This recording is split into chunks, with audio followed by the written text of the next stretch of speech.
जल स्तर नीचे होता जा रहा है। जल स्रोत जो कभी स्वच्छ होते थे वो अशुद्ध हुए हैं।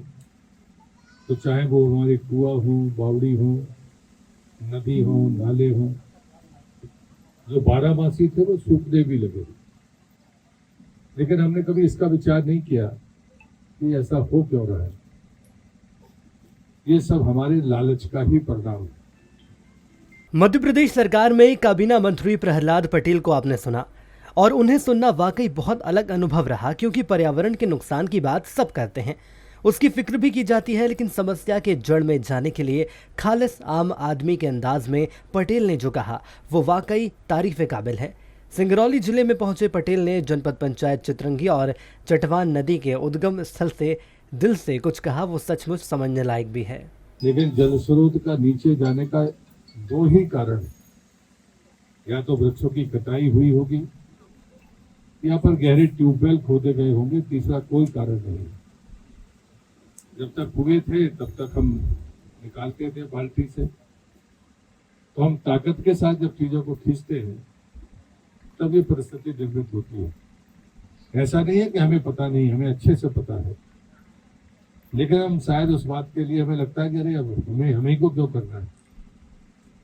लेकिन अगर ऐसी लापरवाही होगी तो हम आने वाली पीढ़ी के लिए संकट पैदा करेंगे। पटेल मध्य प्रदेश की जीवन रेखा नर्मदा नदी की परिक्रमा भी कर चुके हैं। अब पता चला कि वो ऐसे हर मौके पर नदियों के उद्गम स्थल पर ये समझने के लिए भी गए कि वहाँ की दशा कैसी और क्यों है। तो इस अनुभव के आधार पर उन्होंने जो कुछ कहा वो सुन लीजिए। लेकिन और से बहुत सारे स्रोत हैं। जो मैं पिछली नदी पर गया था, मैं 55वीं नदी पर कल गया था, उसके उद्गम पर। हमें पानी से मतलब होता है, पानी आता कहाँ से है, कैसे आएगा, हम इसकी चिंता नहीं करते। आज मेरी विनम्र प्रार्थना यही है कि पानी अगर हमें मिलेगा, हम हिमालय की तराई में नहीं है, इन्हीं पहाड़ों में जो पौधे होंगे उनकी जड़ों से रिसकर ही हमको पानी मिलेगा। इस स्रोत का आधार भी ये वृक्ष ही होंगे, या ये जो टापू है इसके भीतर जो पानी इकट्ठा होगा वही हमको मिल रहा है। और ऐसी स्थिति में यदि हमने वृक्ष नहीं लगाए तो फिर पानी की संभावना नहीं है। आज गाँवों में पीने के लिए लोगों को पानी चाहिए, तो ट्यूबवेल सूख रहे हैं।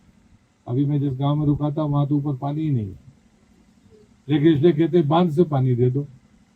बांध का पानी ही आप ले पा रहे हो, वो बरसात का पानी जो इकट्ठा कर रहे हो, लेकिन जो बारहमासी जो आपकी नदियां थी, जो आपकी ताकत थी, जो स्वच्छ जल था, वो तो आपको नहीं मिल रहा।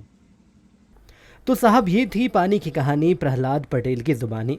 अब ये हम और आप पर निर्भर करता है कि पटेल के कहे जाने में हमारी और आने वाली पीढ़ी की रक्षा के लिए हम कितना योगदान दे सकते हैं। आप देख रहे थे लोकदेश डिजिटल।